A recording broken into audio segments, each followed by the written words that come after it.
परदेसी पिरल जाऊं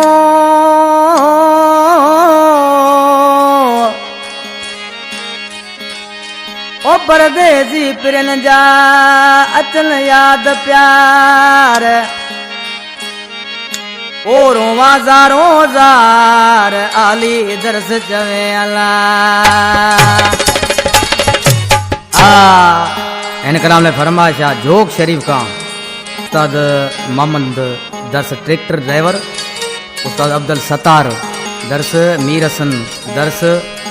वडेरो अनवर हुसैन शेर दड़ो खां शायर रामजी भील उर्फ गुलबहार ओकाड़ो खां अली गौर जो फर्जंद रब नवाज दर्स ऐं अली शेर चांजो शायर जानी जुमन दर्स। प्यारा दोस्तों अली अकबर तव्हांजे साम्हूं ही सिलेक्शन गाया पियो मुंहिंजो प्यारो जानी प्यारो भा मदद खोसो कंपनी में साम्हूं वठो आहे किस्मत एंटरप्राइज में आदम कुंबर वटि नंबर कया पियो इंशाल्लाह सभिनी दोस्तनि खे पसंदि ईंदो। ज़ाइना ढोलकरा मिठड़ा जानी आज मानसी पंहिंजे महबूब जे नाले ते पोइ ओ मिठा मोर माण्हू ॾाढा याद अचन था अखियुनि मां त ॻोड़ा मींहं थी वसन था अखियुनि मां त ॻोड़ा मींहं थी वसन था मिठा मोर माण्हू याद अचन था अखियुनि मां त ॻोड़ा मींहं थी वसन था अखियुनि मां त ॻोड़ा मींहं थी वसन था।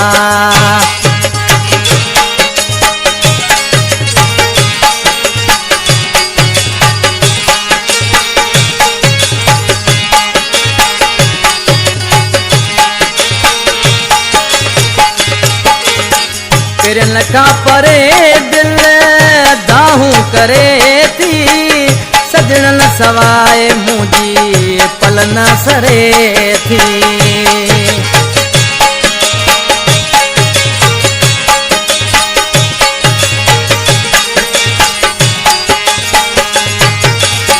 पिरन का परे दिल दाहूं करे थी सजणन सवा मुझी पलन सरे थी उहे ॾींहं पुराणा नथी विसरन था उहे ॾींहं पुराणा नथी विसरन था अखियुनि मां त ॻोड़ा मींहं थी वसन था अखियुनि मां त ॻोड़ा मींहं थी वसन था। सभु ॻाल्हि साईं जो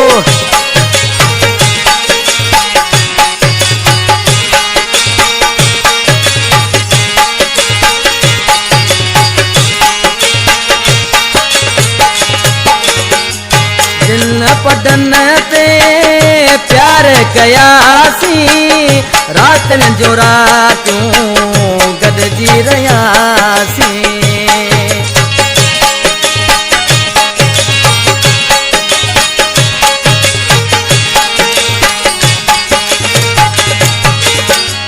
जिन पदन ते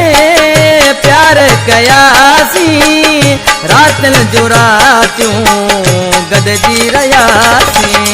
अचानक जाॻियो पूर पवन था अखियुनि मां त ॻोड़ा मींहं थी वसन था अखियुनि मां त ॻोड़ा मींहं थी वसन था। जानी भा मेहर अली रिकॉर्डिंग वारो साम्हूं बीठो आहे महिरबानी थोरा ताईं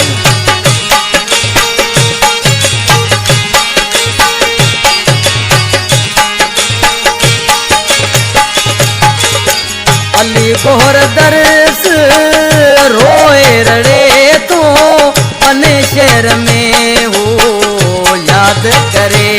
थो